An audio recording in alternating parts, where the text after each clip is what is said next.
અમદાવાદ દૂરદર્શન ખાતે હિન્દી પખવાડાનો સમાપન સમારંભ યોજાયો હતો, જેમાં ગુજરાત યુનિવર્સિટીના કુલપતિ ડોક્ટર નિરિજા ગુપ્તા ખાસ મહેમાન તરીકે ઉપસ્થિત રહ્યા હતા.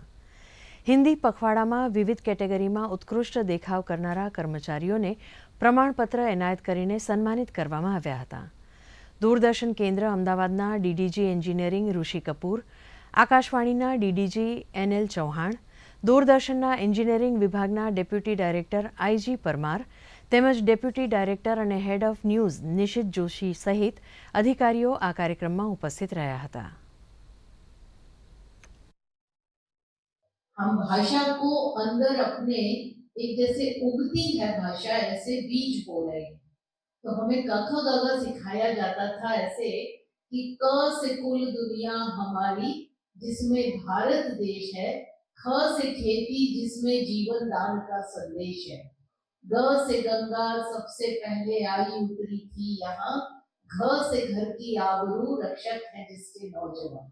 तब लगता है कि कितने बड़े बड़े ये वाक्य मन में बो दिए गए जिनसे कि एक समाज की सीमाएं तैयार होती हैं.